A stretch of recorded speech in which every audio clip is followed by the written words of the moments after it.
পর সিংহ একটি গাছের তলায় ঘুমিয়ে পড়ল। একটি ছোট্ট ইঁদুর তাকে দেখে ভাবল যে এর ওপর খেলতে খুব মজা লাগবে। ঘুমিয়ে থাকা সিংহের ওপর সে দৌড়াদৌড়ি আরম্ভ করল।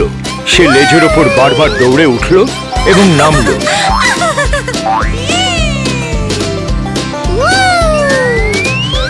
সিংহ বিকট গর্জন করে রেগে গিয়ে জেগে উঠল। সে তার বিশাল থাবায় ইঁদুরকে বন্দি করে ফেলল। ইঁদুরটি খুব চেষ্টা করেও পালাতে পারল না। সিংহ বিরাট হাঁ করে তাকে গিলতে গেল। ইঁদুর খুব ভীত হয়ে পড়ল। ও রাজা, আমি খুব ভয় পেয়ে গেছি, দয়া করে আমাকে খেও না। আমাকে এবার ক্ষমা করো, আমাকে যেতে দাও। আপনার দয়া আমি জীবনে ভুলবো না। হয়তো একদিন আমি আপনার কাজে আসতে পারি।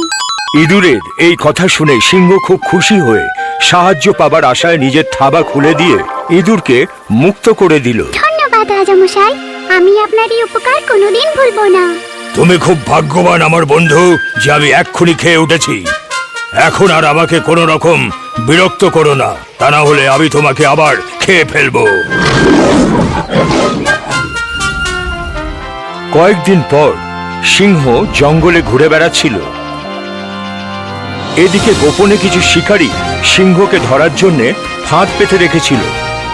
শিকারীরা গাছের পেছনে লুকিয়ে অপেক্ষা করছিল যে কখন সিংহ তাদের ফাঁদের দিকে এগোবে। যখনই সে ফাঁদে পা দিল, সঙ্গে সঙ্গে শিকারীরা দড়ি টেনে নিয়ে সিংহকে জালে আটকে ফেলল।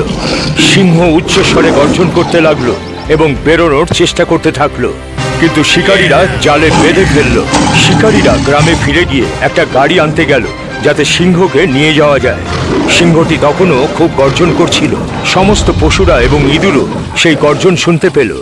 রাজামশাই কষ্টতে আছেন, আমায় ওনাকে সাহায্য করতে হবে। ইঁদুর তৎক্ষণাৎ সিংহের কাছে পৌঁছল। নিশ্চিন্ত হয়ে যান রাজামশাই, আপনাকে কিচ্ছু হবে না। সে দড়ির জালে বেয়ে উঠে তার ধারালো ছোট ছোট দাঁত দিয়ে তা কাটতে লাগলো।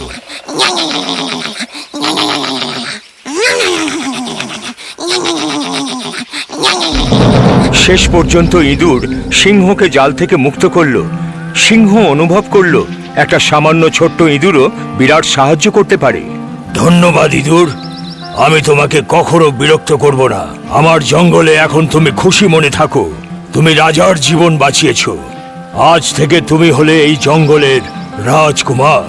ধন্যবাদ রাজামশাই, আসছি, আবার দেখা হবে।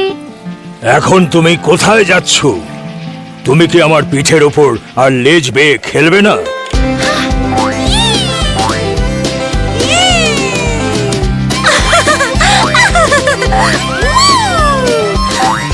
ইঁদুর সিংহের পিঠে চড়ে তার লেজ বেয়ে ওঠানামা শুরু করলো। কিছুক্ষণ পর শিকারীরা বড় খাঁচা নিয়ে এলো সিংহকে নিয়ে যাওয়ার জন্য।